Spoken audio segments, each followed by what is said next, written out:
I really like that. When doing my close-up, I noticed I missed a giant chunk over here. Oh, I just dug my nail into that. That's cute.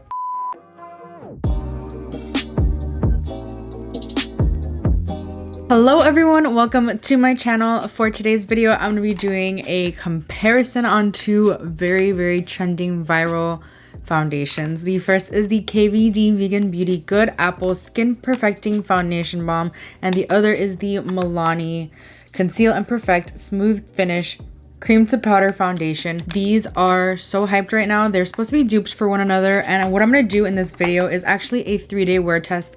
The first day I tested the KVD foundation on its own. The second day I tested the Milani foundation on its own, and then today what you see on my face is actually a half and half. I do a wear test each day just to see how they wear and if they're worth your money and if the dupe is good enough. If you're interested in the KVD foundation, if you can just save your coin and just buy the dupe, the Milani dupe, I'm all about saving money. But if you're new here, I would love for you to subscribe to my channel. I do a ton of product reviews and colorful makeup looks, as you can see, and let's get into this video. So the first thing I want to do actually before I get into the demos is actually talk about the foundations themselves. Before I get into that though, I do want to also mention my skin type. I have a dry skin. Sometimes it's normal, but like lately it's been super dry. I also do have a bit of rosacea, so I need like the good coverage. A lot of times I prefer more light coverage, like lightweight.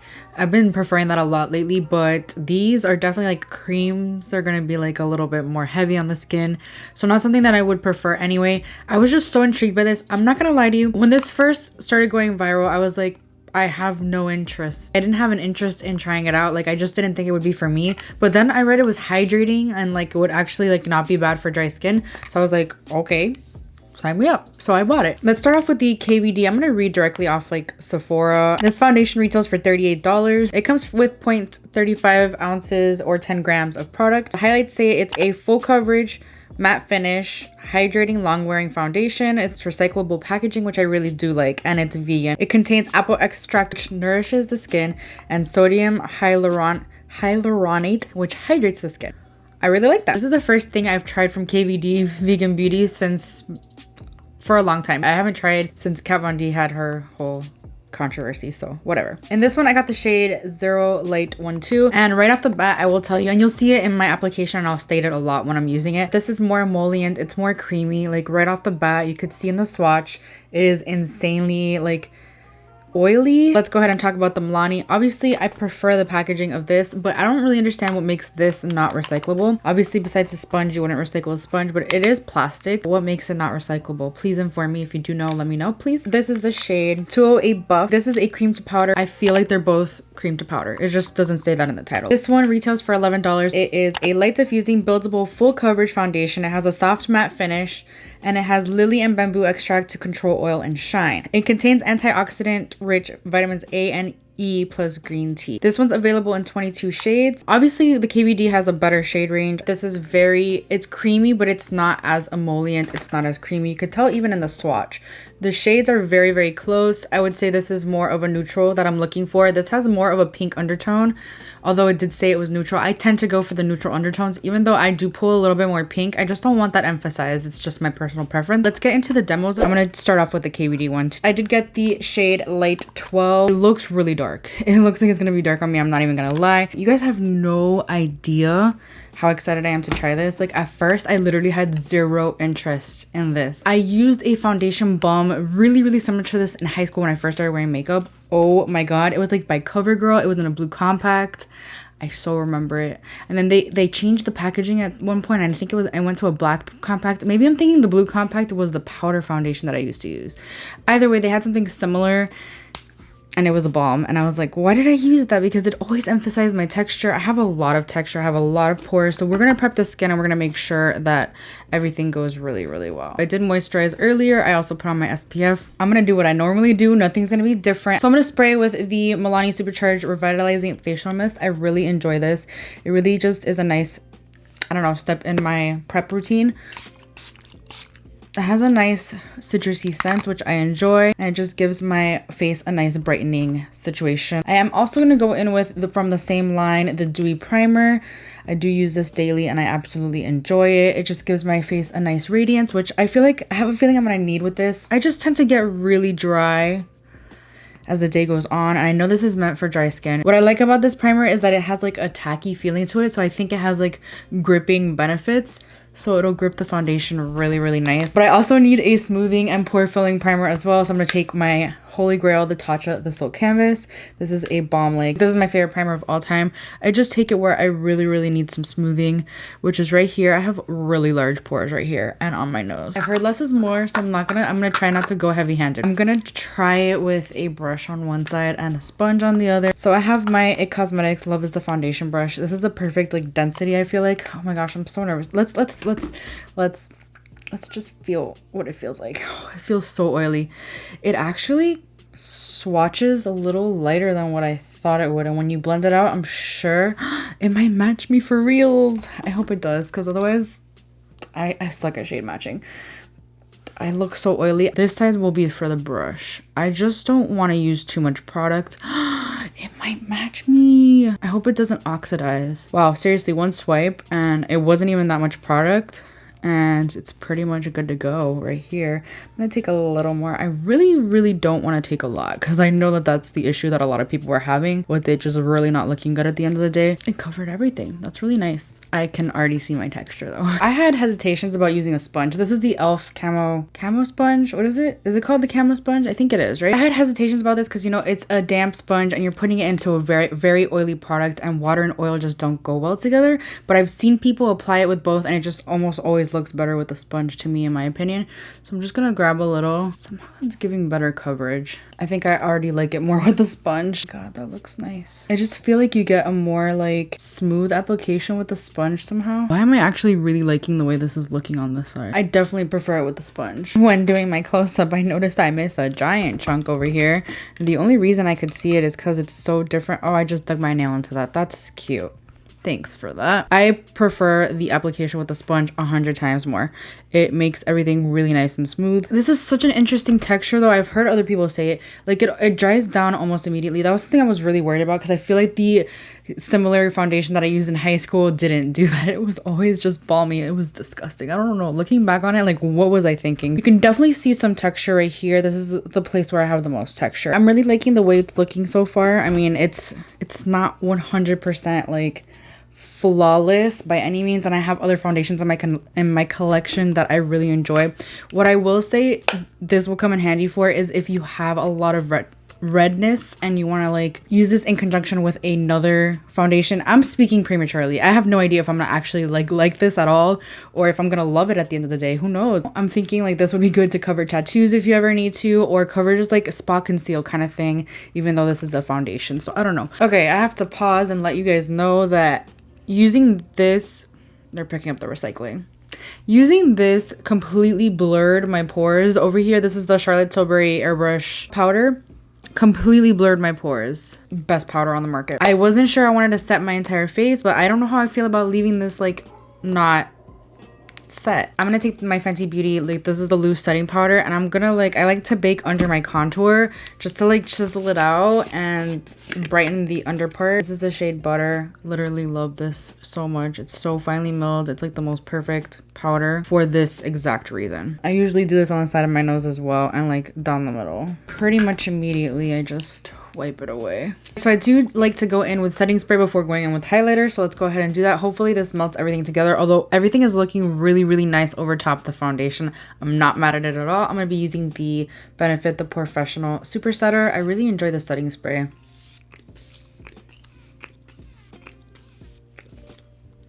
All right, so this is how we're looking. It is 1:18 right now. I'm hoping to do an 8-hour wear test. I'm actually pleasantly surprised so far, so we'll see how it goes. I will be back in 8 hours to let you guys know. It's 11:01. It's past my bedtime, people. I have some thoughts. This foundation does not last very well. It's still on my face. I mean, except for my nose. I was wearing my glasses, so it's obviously gonna come off there. It's like all over my glasses. You can see it. This is like the oiliest I've ever felt in my entire life. I don't get oily. I feel oily everywhere.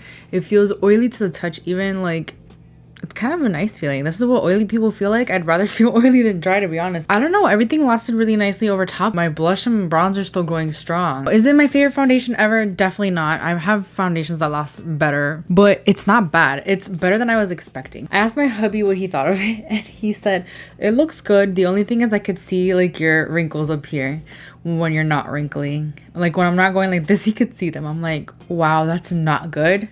So he's like, the only thing, no, that's a big deal. Like, what? It doesn't feel heavy on the skin. I don't think I said that during my review. I felt like I did not feel like I was wearing foundation. All right, so it's time for Milani. I'm so excited to see how this compares. Oh my gosh. So we're gonna go ahead and prep the skin. I'm gonna go in with the same stuff I went in because I want to give this a fair shot. Let that sink into the skin a little bit. And then the dewy primer as well. I have to say, I want to use it without this because I thought it was a little bit too dewy. It left me so oily at the end of the day, but I think that's just the nature of that foundation. Now that that's sunk into the skin a little bit, I'm going in with the Tatcha the Silk Canvas again because I need help with the smoothing. Okay, so I'm going to be doing the one side of the face with my Cosmetics Love is the foundation brush. Same as yesterday. I think it's pretty similar in shade. I got the shade, like I said, 208 Buff.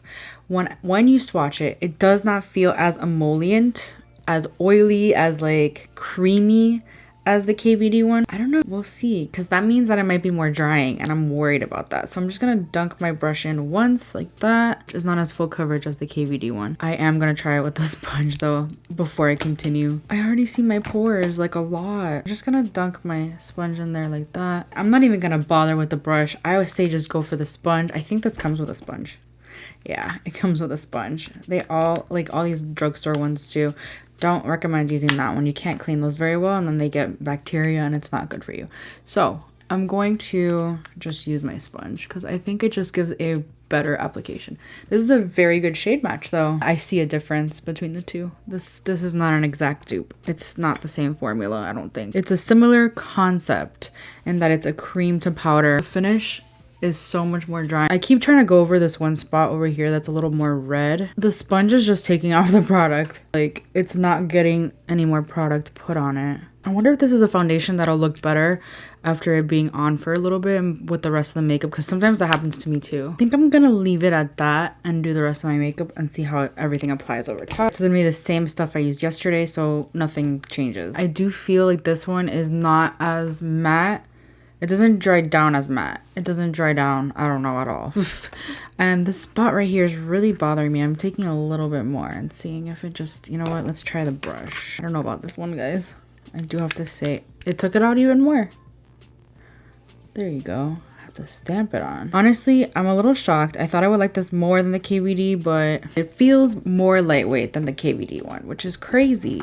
I feel like I'm not wearing anything on my face. All right, so this is how we are looking now. It's definitely already sinking into my fine lines, especially by my nose area over here. I turned on my studio light so you guys can see like up close a little bit better. Honestly, I think it looks the same after putting on all the makeup as the KVD one. I think it looks really similar. It looks better than I thought it did and better than it did initially, I guess. I was more impressed by the KVD one at first than with this one, so we'll see how it wears. It is 2:45. I'll try to be back as late as possible. It is 9:56. I'm so sorry, but I could not make this work for longer. I couldn't. I was talking to my husband about like what he thought about it. At first, he said he thought the one yesterday looked better. He said he could see a lot of my texture, especially down here, which I don't really get texture a lot, but I see a lot of my texture here, my nose here. But then I was asking him like, oh, what do you think? Like 5 minutes ago, like literally I asked him and he was like, well, I think like it looked the worst like when you first started. Like it got as bad as it got. Like it didn't get any worse. It wears, I think, better than the KVD one, but I don't think it looks flawless either. It does not look flawless whatsoever. It's not super cakey. It just emphasizes a lot of my texture here. But I'm gonna do the wear test tomorrow, and that's gonna be the ultimate test on which one wears better, which one looks better. This is where we're gonna do the comparison of both of these foundations. I am so excited to finally sit down and actually compare these side by side. I'm gonna prep my face the same way I've been doing the last 2 days. Again, Milani Supercharged Primer. Once again, Milani Dewy Primer. I felt like I really needed this with the Milani. The KVD one is a little bit more hydrating, I feel like. Lastly, I'm gonna go in with the Tatcha Silk Canvas in the areas where I need to be smoothed out. I'm gonna first go in with the KVD one, and I'm gonna be using a different sponge today, actually. I'm gonna try the BK Beauty. They were kind enough to send me their whole line of brushes and their sponge. I'm so excited. I'm just gonna dip like that. I'm gonna do this side KVD. You can already see my pores. But once you smooth it in, that's why I think a sponge is like the best way to apply this foundation, because once you smooth it in, it just looks so much better. Like a brush will definitely leave it looking really streaky. Less is more with this. Just looks a lot more flawless than the Milani. Just took like a little bit more from my forehead and that's it. I like the sponge so far. It doesn't eat up the product. It gives a really nice smooth application. I'm gonna flip it over so we have no product on the sponge, and we're gonna do the Milani. So I'm gonna take this much. It's way less creamy, way less creamy. I have to go like this in order to get the right amount of product out. It's just way less creamy. So therefore it's gonna be more drying. I'm gonna try to leave it at that. I think building it up is gonna make it worse. It's gonna make it dry. I don't want it to be that I use too much product on this side and that's why it looks drying and cakey and flaky and whatever. It looks better today than it did yesterday. I go ahead and fast forward through the rest of my makeup. So this is what we're looking like. This is the KVD side right here. This is the Milani side. I have a lot of redness here peeking through. It didn't cover very much and it still looks cakey. Makeup is done. Everything applied beautifully. I did use a few different products than I did the last couple of days because I wanted to. Like I was tired of using the same products over and over again. Somehow everything's meshing together a little bit better today on both sides. Even the Milani side. I do still have some redness peeking through, but I felt like if I built it up even more, it would get to be too much. So I couldn't do it. I'm really enjoying this look, by the way. I thought I was gonna add lashes, but I think my mascara, my lash game is like strong today, so I don't need to. It is 11:44. It's a little earlier. I do actually have an exciting masterclass tonight with Patrick Star. I'm really excited. So I do have to take off all of my makeup before 7 p.m. but I want to be barefaced and ready to go for the masterclass. I'm really shocked because I have to say that the Milani side is looking better today. I even asked my hubby, I was like, are you sure? Like, and I was like, that's interesting because you said yesterday it didn't look good. But you know what? Maybe it's just this side of my face now I'm thinking about it. I'm like, maybe this side of my face just never looks good. I forgot to tell you the time. It's 8:40. So I actually attended the Patrick Star masterclass and we didn't do any makeup on ourselves. They were just demonstrating some stuff. I took so many notes. I'm gonna do a whole video on it. I have so many plans. It was great. I learned so much. So I'm thinking that this Milani one just wears better. It looks the way it's gonna look right away. Like it doesn't get any worse. Right when you put it on, that's the way it's gonna last until you take it off. Do I think either of these are the most revolutionary, like amazing, flawless looking foundations? Absolutely not. If I were a normal consumer like you guys, I probably would not purchase this. I'm gonna be totally honest, like either of them, I don't think that they look good on textured skin. If you have really large pores like I do, I really don't recommend them at all. It's something that I am gonna end up using because on days where I just film, I think that they photograph really well. It's just a really easy foundation to use, like either of them are, and I think I'm gonna get use out of it. So if you have dry skin like me, if you have my skin type, I don't recommend picking either of these up. I don't think either of them are worth your money. Let me know if you've tried either of these foundations. I would love to know what you think of them. And yeah, that completes this video. I really hope you enjoyed it. If you did, please give it a thumbs up. It helps me out so much. I work so hard on this video, please. And yeah, hopefully I will see you guys in my next video. Bye. I'm really liking the words. The light bulb almost fell and broke.